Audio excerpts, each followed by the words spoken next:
वाणी है, राज तजना सहज है, सहज त्रिया का ने, और मान बड़ाई ईर्षा दुर्लभ तजना ये।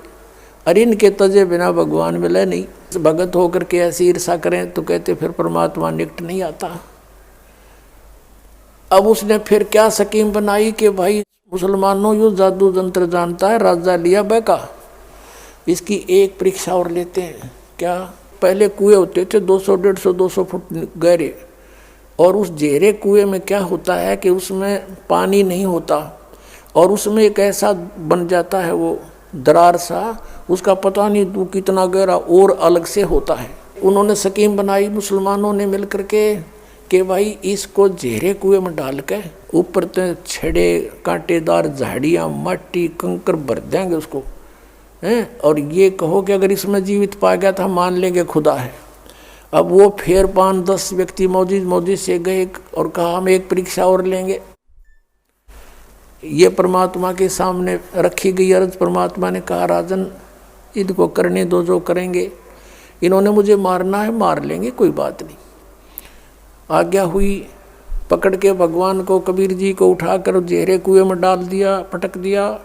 ऊपर से मंड के सारे हजारों की संख्या में जो उसके चेले चपटे थे शेख तकी के, कोई झाड़ी ला कर गिरा है, कोई उसमें माटी कांकर गोबर अड़ंगा सब कुछ ठोक दिया ऊपर ताई, और हाथ पैर मुंह धो गए। शेख तकी गया सिकंदर लोधी के पास कि कर दिया काम तेरे उस अल्लाह का, दबा दिया मिट्टी में।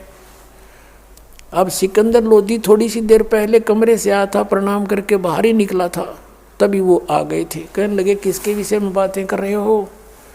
कि उस कबीर अल्लाह के बारे में जिसको तू कबीर खुदा कह रहा था, उसको घेरे में डाल दिया, ख़त्म कर दिया, अब वो ख़त्म है। सिकंदर लोधी ने कहा किसके बारे में? वो बैठे कमरे में, आज दिखाऊं। अब जाकर देखा वो बैठे परमात्मा। बोलो सतगुरुदेव।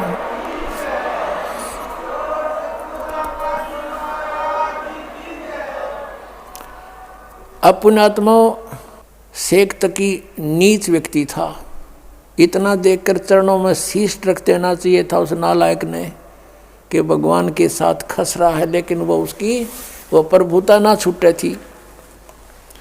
कुछ दिनों के बाद कुछ तुरंत ही उसने एक परीक्षाएं ली, फिर कहा कि देखो भाई मुसलमानों एक परीक्षा और ले लो। क्या?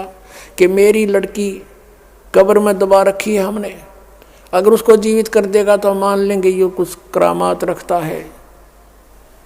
सब ने स्वीकृति दे दी, क्योंकि भोले भाले व्यक्ति इन गुरुओं के बंधे रहे हैं, ये श्रद्धालु, चाहिए कुछ भी कराओ उनसे। उन्होंने फिर जाके कंडीशन रख दी राजा के सामने। राजा ने रख दी कबीर साहब के सामने कि भगवान ये एक और पंगा पा दिया इन्होंने। अब मालिक तो गए इसलिए थे कि किसी प्रकार मेरे बच्चे मुझे पहचान लें, किसी तरह पहचान ले मुझे। परमात्मा ने कहा कह दो इनको, तीसरा दिन रख दो। दिन निर्धारित कर दिया कि उस दिन इस समय उस लड़की को जीवित करेंगे, और आसपास मुनादी करवा दो राजा। अब राजा ने आसपास नगरों में गांवों में मुनादी करवा दी, ढिंढोरा पिटवा दिया, अनाउंसमेंट करवा दी कि ऐसे ऐसे मृत लड़की को जीवित करेगा कबीर परमेश्वर आए हुए हैं। शेख तकी की लड़की कब्र में दबी हुई है, मृत्यु को प्राप्त हो चुकी है कई दिनों से। अब वहाँ जाकर हजारों की संख्या में, कई हजारों की संख्या में 20, 30, 50 हजार व्यक्ति इकट्ठे हो गए। कब्र को फुड़वा दिया गया।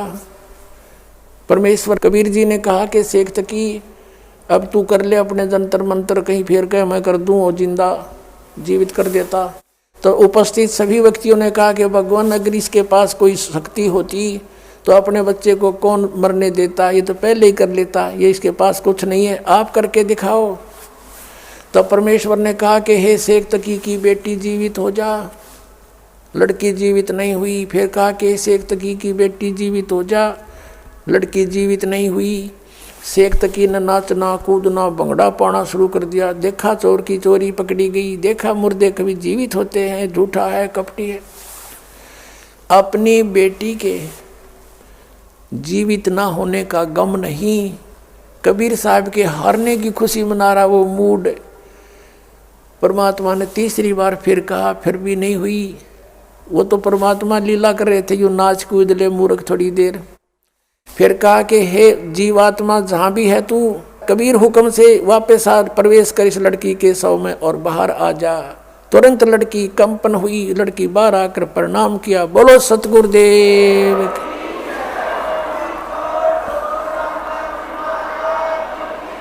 बंदी छोड़ कबीर परमेश्वर जी की जय हो। अब वो शेख तकी दुष्ट नहीं माना। परमात्मा ने कहा जा बेटी, जा तेरे पिता के संग में। तो लड़की को चेतना दे दी दाता ने अपने पिछले संस्कारों की, और कहा कि ए दुनिया वालों मेरी फरियाद सुनो। 1.5 घंटा प्रवचन, 2 घंटा प्रवचन की उस बेटी ने खड़े होकर के बहुत ऊंची आवाज में सब तक सुनाई दे रही है। कहा कि मैंने भी धोखा खाया था, ये खुद अल्लाह आए हुए हैं। 2 जन्म पहले ये मुझे मिले थे, मैं राबिया रूप में थी। उस समय मैंने इनकी 4 वर्ष भक्ति करी थी, फिर मैंने लोक लाज में छोड़ दी थी। उसके कारण मैं अगले जन्म में एक बांसुरी नाम की लड़की बनी वैश्या, और मैंने मक्के में अपना शीश भी चढ़ा दिया था और सब जगह मेरी वाह वाह हो रही थी। लेकिन अगला जन्म मेरा शेख तकी के घर में लड़की का जन्म हुआ, और अब मैं 12 वर्ष की आयु में मेरी मृत्यु हो गई थी।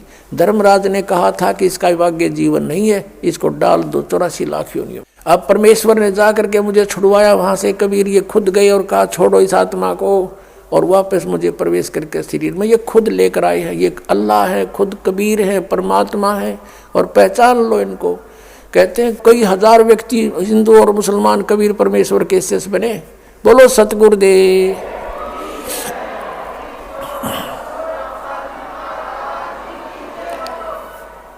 और उस लड़की से कहा बेटी अब तू जा अपने पिता के साथ।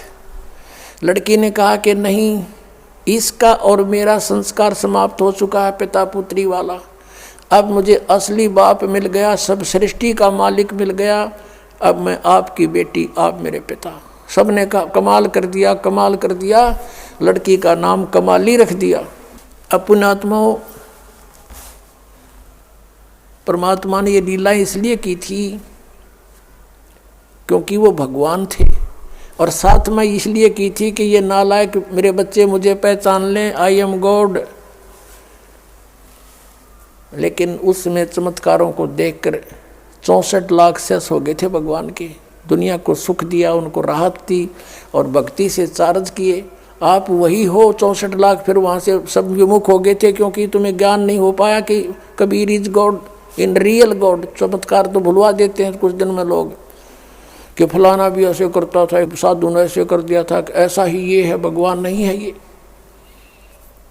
इस तरह हम फेल हो गए थे। तो परमात्मा ये लीला करके गए थे कि अब पता लगेगा आई एम गॉड, क्योंकि सब सदग्रंथ बतावेंगे, और परमात्मा जो लीला किया करता हुए वेद बतावेंगे, आंखों देखा संत बतावेंगे, मेरे बच्चे मुझे पहचान लेंगे। अब दास उस प्रश्न पर आता है जहाँ से शुरू किया था। अब ये लड़का 13 वर्ष का, लड़की जो मुर्दे जीवित किए थे, ये परमात्मा के 2 बच्चे थे। 2 मुंह बोले माता पिता थे। ये परिवार 5 सदस्यों का था, स्वयं परमेश्वर सहित। कपड़ा बुनते थे, जो भी कुछ आ जाता था अपना परिवार पोषण के लिए जो रख के, बाकी भंडारा भोजन सत्संग करते थे, वहाँ भंडारा करवा देते थे।